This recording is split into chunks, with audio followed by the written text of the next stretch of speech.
Pinuna ng minority bloc at tinawag na pamboboykot sa Senado ang hindi pagsipot ng mga miyembro ng majority bloc sa sesyon kahapon.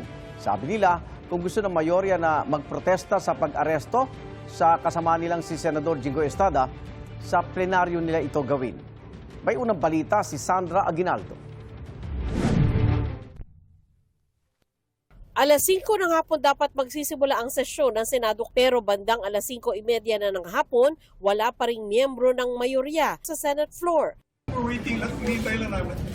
Hinihintay lang namin yung presiding officer. Bago ito, sinamahan ni Senate President Alan Peter Cayetano si Senador Jingoy Estrada patungong Camp Crame matapos lumabas ang arrest warrant laban kay Estrada para sa kasong plunder.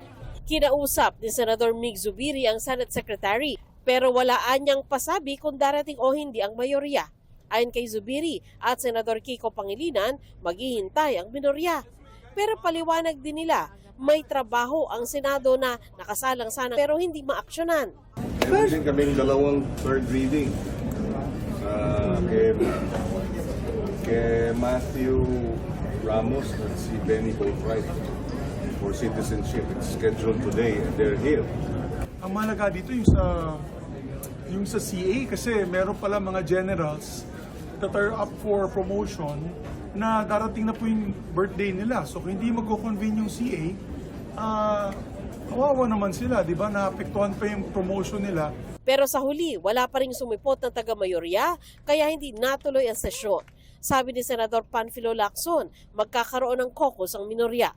Magkakakus kami. Hindi pa kami yung majority, sir. Wala pong sinabing majority. Wala, except na sa social media nag-post. Hindi naman kami na-inform eh. Bandang alas 6:30 ng gabi, nag-post si Cayetano sa kanyang Facebook page ng mensahe para sa minorya. Ayon kay Cayetano, ang Senado ay co-equal branch ng gobyerno at hindi raw premyo para angkinin ng kahit sino. Binigyan din daw yan ng nangyari ngayong araw sa isa nilang kapwa senador. May hindi pagkakasunduman daw sila sa minorya, dapat daw ay Senado mismo ang magresolba nito. Sumasagot daw ang Senado sa Diyos, sa taong bayan, at hindi sa kung sino man sa labas ng institusyon. Tanong ni Cayetano sa minorya, maninindigan daw ba sila para sa independence ng Senado? Hindi doon sa statement ni Senator Alan sa social media. Well, if you see his message in the social media page, sabi nga niya na parang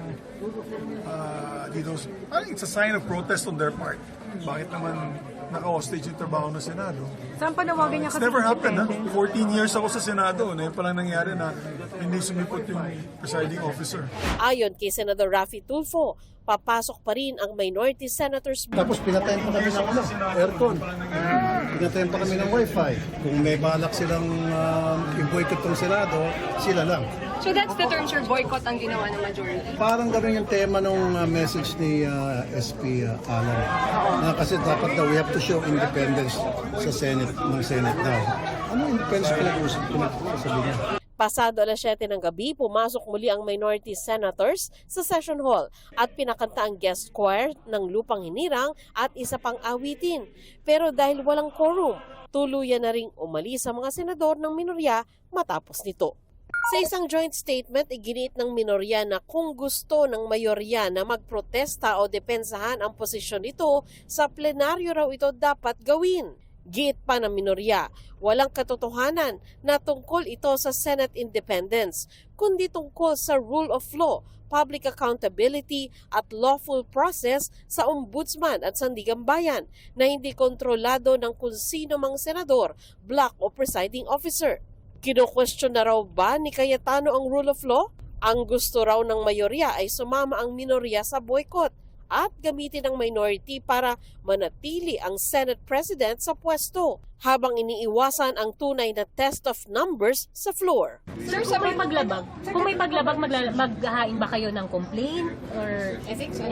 Well, yun ang pinag-uusapan namin. Definitely may violation. And hindi pwedeng basta-bastang kinakancel ang session nang walang abiso sa majority and minority. Sinisikap naming makuha ang pahayag ni Cayetano.